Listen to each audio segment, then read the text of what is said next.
Sinasabi ko na nga ba, ikaw ang may pakana nito!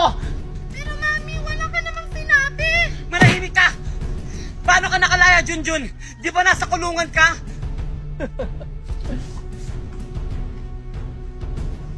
Walang hiya kayong dalawa!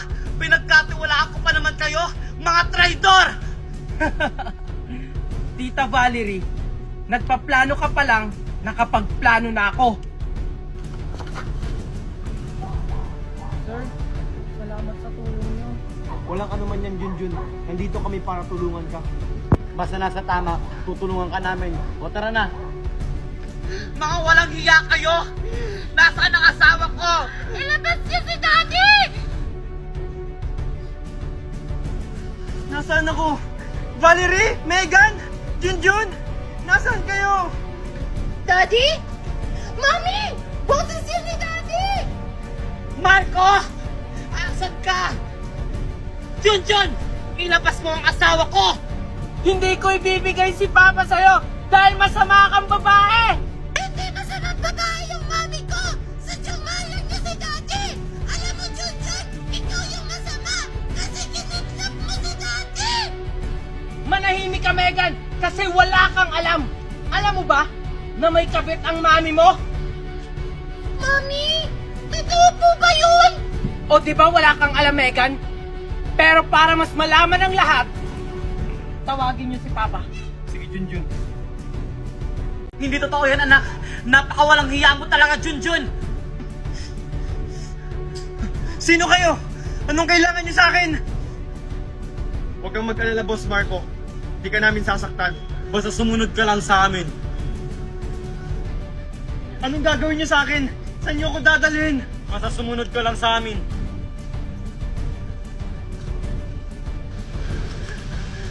Junjun? Valerie, Megan? Ano nangyayari dito? Asawa! Daddy! Ang sagradong anak mo lang naman ang kumidnap sa'yo! Totoo ba yun, Junjun? Na ikaw yung may kakagawan neto? Oo, Papa! Ako ang nagpakidnap sa'yo dahil gusto ko lang ilayo kayo sa babaeng yan! Alam niyo ba, Papa, habang nagsasama kayo ni Tita Valerie, may iba siyang lalaki! At isa pa, siya din ang may dahilan kung bakit kayo na ospital! Nilason ka niya, Papa! Hindi totoo yan, Marco! Dahil sinungaling siya! Dahil alam mo naman na magaling siya gumawa ng kwento dahil isa siyang pulube! Bitawan niyo ako! Hindi ko na alam kung sino yung paniniwalaan ko sa inyo! Ako, Papa! Ako! Ako! Ako paniwalaan mo dahil ako ang asawa mo! Ako, Papa, dahil may ebidensya ako! Sir Marco, ako yung magpapatunay na nilason kayo ni Valerie kasi andun ako nung oras na yon.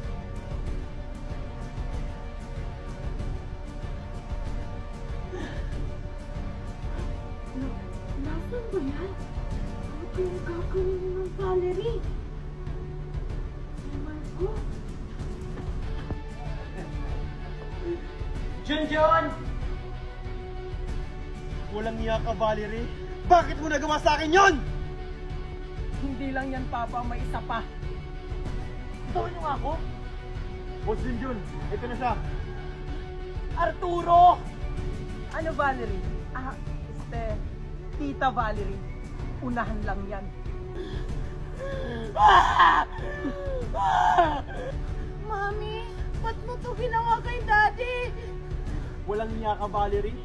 Minahal kita ng totoo. Pinagkatiwalaan. Tapos ganito na ang gagawin mo sa akin. Dahil dyan, mabubulok ka sa kulungan! Hindi! Hindi ako makukulong! Nakikita mo ba ito, Marco? Tandaan mo, nasa akin pa rin lahat ng mga papel ng mga ari-arian mo. Tumakas sila! Habulin niyo sila! Tumakas sila! Habulin niyo sila! Sige, boss. Anak Junjun, maraming salamat sa'yo. Nang dahil sa'yo, nalaman ko lahat ng sikreto ni Valerie. Walang anuman yun, Papa. Ang mahalaga ngayon, mahuli natin ngayon si Tita Valerie. Pero ang tanong, Junjun, mahuhuli kaya natin siya eh? Ang galing-galing pa naman magtago nun. Huwag kang mag-alala, Papa. Naplano ko lahat na ang gagawin. Nakipagtulungan ako sa mga pulis.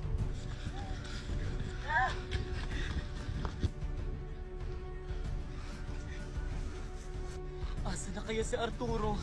Sana hindi siya mahuli. Valerie! Asa na kaya sila? Maghiwalay tayo! Doon ka, dito ako! Sige. Valerie, Arturo! Lumabas na kayo! Wen, dito po yung pulis. Ano kayong gagawin ko? Hindi na kayo makakatakas! Kasi wala na kayong mapupuntahan! Magpakita na kayo! Wala sila dito. Hello, partner? Wala sila dito. Baka nandiyan sila sa paligid mo. Okay, sige, copy. Papatay kita! Hindi mo yun magagawa! Walang iya ka! Kala mo matatamaan mo ako.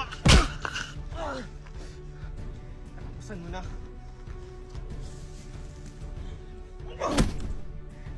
Sabi ko naman sa'yo, hindi mo ako kaya eh.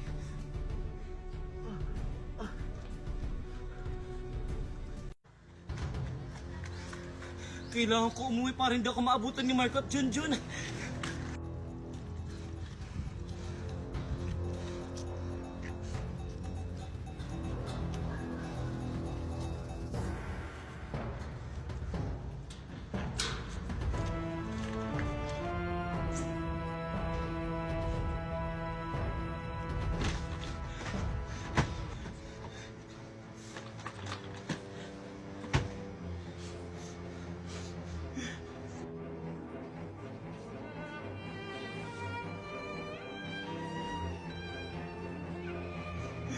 Sorry, anak.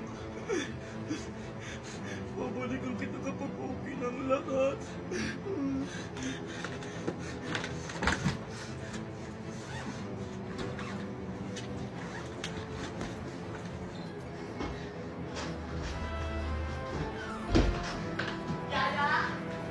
Yaya! Ayos po, ma'am. Saan pa pupunta? Basta! Tignan ko ha! Hindi! Malilunti ka sa akin! Oo po, Ma'am Valerie. Akin na yung cellphone mo! Bakit po, ma'am? Huwag ka na magtanong! Ibigay mo yan sa akin! Bilis! Ito po. Akin na! Para sigurado hindi ka makapagsumbong!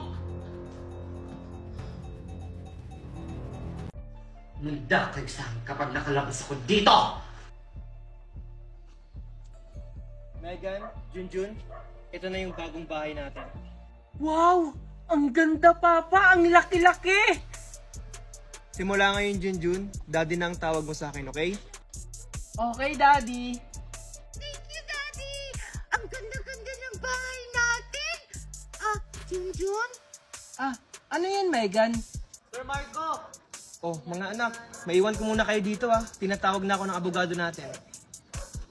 Sige po, Daddy! Junjun, patawarin mo ko sa lahat ng nagawa ko sa'yo. Patawarin mo rin ako, Megan. Nang dahil sa akin, naging magulo ang lahat.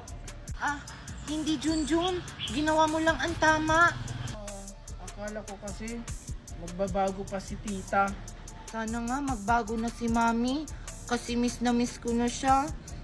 Lahat nagbabago, Megan. Kaya sana si Tita magbago na para makasama na natin siya. Oh, mukha yatang malalim yung pinag-uusapan nyo magkapatid ah. Alam nyo, masaya ako kasi masaya kayo sa isa't isa. Pero alam nyo mga anak, mas lalo kayong sasaya kasi lahat ng pamana ko ay nakapangalan sa inyong dalawa. Talaga, Daddy? Yay! Oo mga anak, kaya sana pagyamanin nyo ito. Thank you, Daddy! Daddy, oo nga pala, may napili na po akong charity. Charity? Oo po, yung kalahati po ng pera na galing sa inyo, ibibigay ko po sa charity sa mga batang naulila na po. Wow, ang bait mo talaga, Junjun. Daddy, pwede ba nating dalawin si Mami? Oo naman. Ma'am, may dalaw po kayo. Sino siya? Siya po. Halika, Megan. Mami! Anak! O sige po, ma'am. Iwan ko muna kayo. Mami! Sana makalabas na po kayo dito. Miss ko na po kayo. Huwag ka mag-alala, anak. Makakalabas din ako dito! Magkiganti tayo! Huwag po, Mami. Hindi, anak! Kailangan natin magigante dahil sinira ni Junjun yung buhay natin! Kasalanan niyo rin naman po kung bakit kayo nakulong. Sana po maging mabait na kayo para makalabas na po kayo dito. Kinakampihan mo na ba sila? Tandaan mo, Megan, sila ang masamang tao, hindi ako! Dapat sila ang nandito! Mami, tama na po. Mabait po silang tao. Lalo na si Daddy at si Kuya Junjun. Gusto lang nila itama kayo sa mabuti. Hindi! Hindi sila mabuti dahil pinakulong nila ako! Ikaw po yung masama. Magbago na po kayo, Mami. Hindi! Kung masama ako, umalis ka sa harapan ko! Mami? Alis!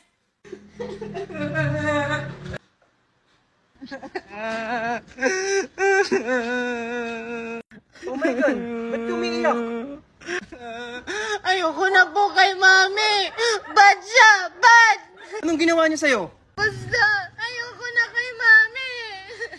Ano, Megan? Stress lang yun si tita kasi hindi pa niya tanggap yung nangyari sa kanya. Guard? Oh, yes po, sir. Pwede ba kaming pumasok? Dadalawin lang sana namin si Valerie. Oo naman, sir. Okay, sige, salamat. Tara na, Junjun. O, ano yun, anak? Daddy, si Megan po nakita ni Kokoy kung nasaan. Opo, dito Marco, nakita ko po si Megan nakakulong. Talaga?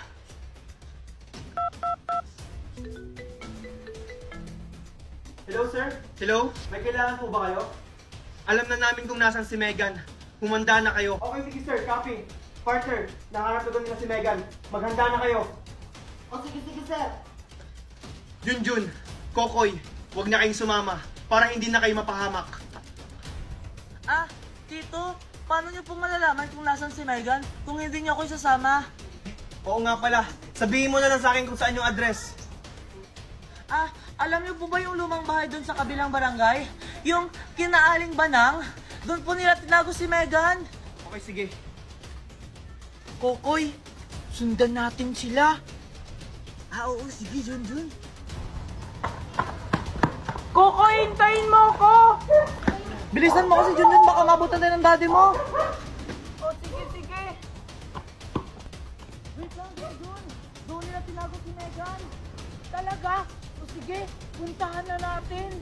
Kailangan natin mag-ingat. Marami pa namang bantay si Megan. Baka makita tayo. Sige, tara. Sige, tara. Valerie, manda ka kasi parang may nakatutod sa atin dito. May nakita kong balon kanina. Ano? Nalintikan na. Ayun si Megan nung nakakulong. Bantay sirado siya.